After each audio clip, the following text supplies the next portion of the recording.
Pakalbam apie patį brangiausią žmogų. Sau.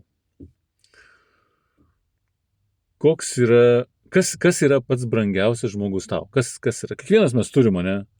Vyras, žmona, vaikai, vaikas, dukra, sūnus, mama, tėvas, senolis, babytė, dėdė, teta,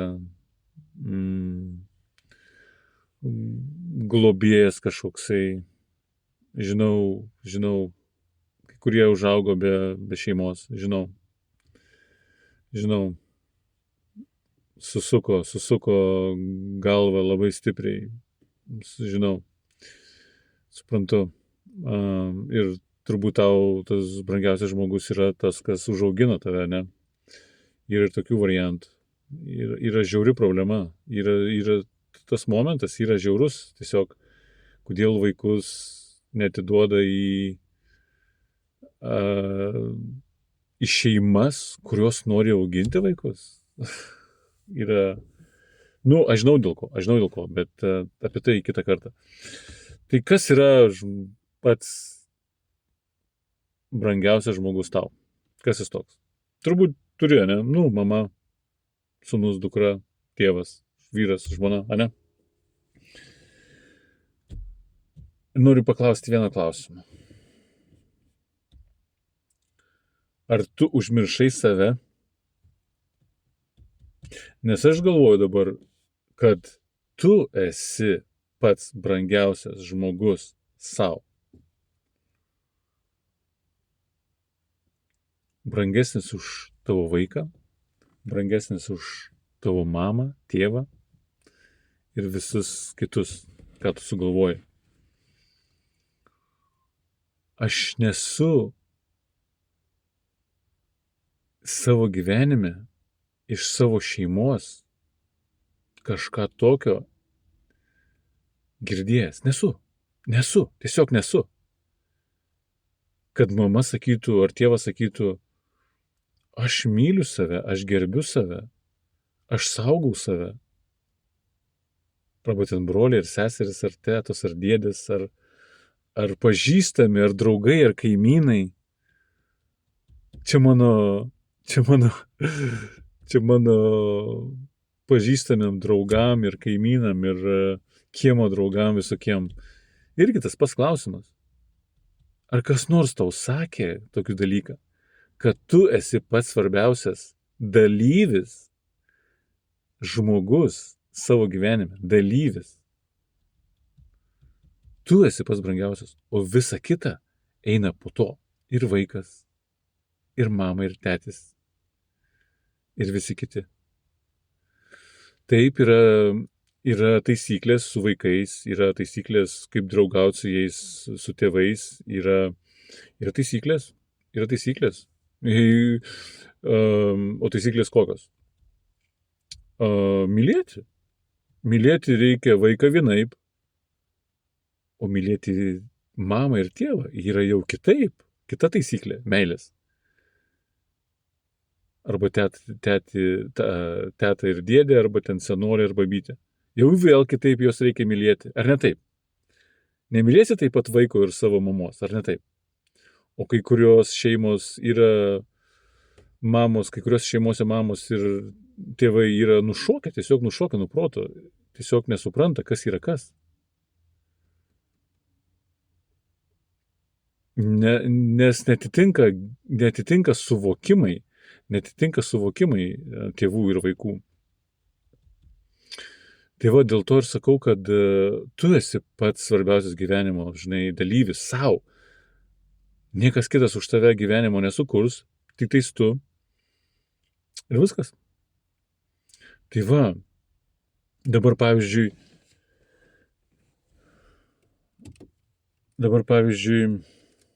ar tu esi sakęs savo kada nors, nesvarbu, ar tu vyras ar moteris, ar tu esi sakęs savo kada nors, aš myliu save? O pavyzdžiui, ten daugiau moteris, aišku, aš myliu save, bet vyram irgi. Ar kada nors esi savo tai sakęs? Kodėl tu nesakai to savo? dėl to, kad tu nežinai to momento, um,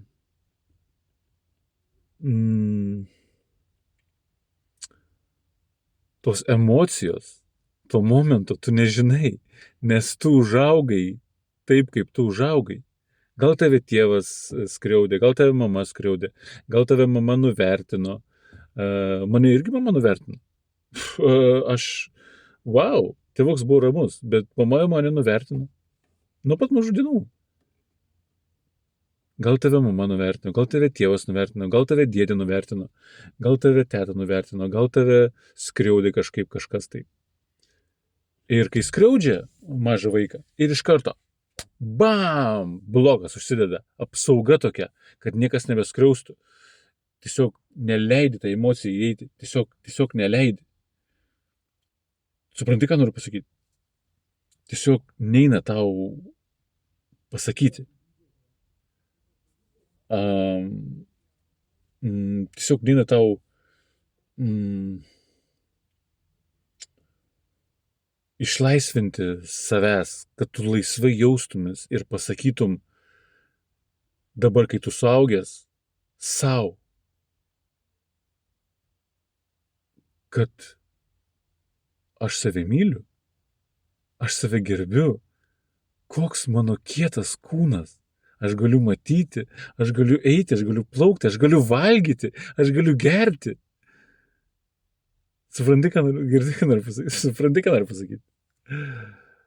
Arba vyras, koks aš galingas, koks aš stiprus, koks aš kietas.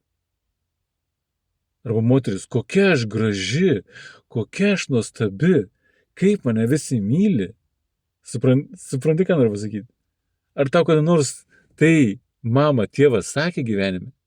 Nesakė, dėl to, kad jie patys to nežino. Mes žinom, kaip mes užaugom. Prieš 20 metų, prieš 30, prieš 50, prieš 60. Kuo toliau, to baisiau ten buvo. Jokių emocijų. Tylėk, eik į kampą ant žirnių paklupėti. Ar ne taip? Tai va. O dabar keičiasi viskas. Dabar viskas keičiasi. Ir pasakyk savo. Būk, kai būsi ramiai kur nors. Nesvarbu, ar tu vyras ar moteris. Jeigu vyras esi, žinau, ego pies koks yra stiprus. Neleidžia. Apsaugos tokios uždėtos, kad tavęs nenuskriaustų. Kad nesvarbu, ar vyras ar moteris. Vyrams sunkiau, yra vyrams sunkiau.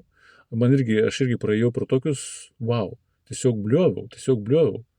Ir išleidau tas emocijas. Kai verki, tu išleidai emocijas, nebijok, paverk, viskas gerai. Kai pasakys tau tos gerus žodžius, tas geras emocijas, jeigu norisi verkti, viskas gerai, čia išeina tos senos emocijos. Jeigu nepatogu prieš pažįstamus šeimą, tai nuvažiuok į mišką, arba kai būsi vienas kur nors ramiai, pasakyk tau tos žodžius, ką aš dabar išvardinau. Padėkok savo. Žiūrėk, dar vienas momentas. Padėkok savo kūnui. Tu kas nesupranti, jeigu nesupranti, apie ką kalbu, aš suprantu, aš irgi nesupratau. Žiūrėk, padėkok savo kūnui. Už viską, ką praėjai. Ir sunkius dalykus, ir nuostabius. Už nuostabius taip pat. Ir už sunkius, ir už nuostabius. Ir nekaltinam tėvų. Ne. Nekaltinam tėvų. Nei mamos, nei tečių, nei dėdės, nei tetos, nei babytės, nei senolio, nieko nekaltinam. Gali sunkių variantų būti, aš suprantu. Su tuo reikia dirbti. Dirbk su psichologais, dirbk su žmonėm, kurie mato energetikas ir pašalinsi tą sunkumą. Jeigu dar nelabai sunku, tai viskas irgi okei. Tai jeigu nelabai tau sunku, tai dirbk, patikok savo. Išvardink tos žodžius, tas mintis, tas emocijas, ką aš tau pasakiau dabar.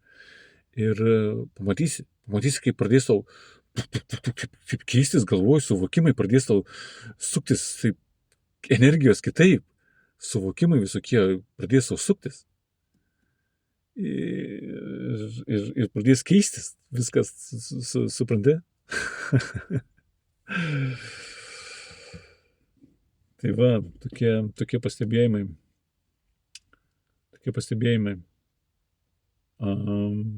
Tu esi pats svarbiausias žmogus tavo gyvenime. Svarbiausia. Niekas kitas.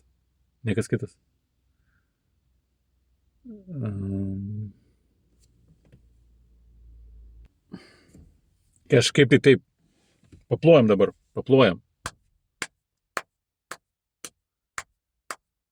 Paplojam, nebijok, paplok, nebijok. Nebijok, dar kartą. Taip. Žinai ką? Paplok sau. Taip, pamatysi. Kaip pradės suktis emocijos. Ir nepamiršk padėkoti savo. Tai va, kažkaip taip. Malonu buvo pasimatyti su visais. Pasigirdėti, pasimatyti. Sustiksim labai greitai. Ryt po ryt. Ir iki čiau. Tarp kitko, ieškau modelių. Užeik į begalinė.cc. Įsirink vieną kitą rūbą. Palaikysim vienas kitą. Ir pasimatysim. Čiau.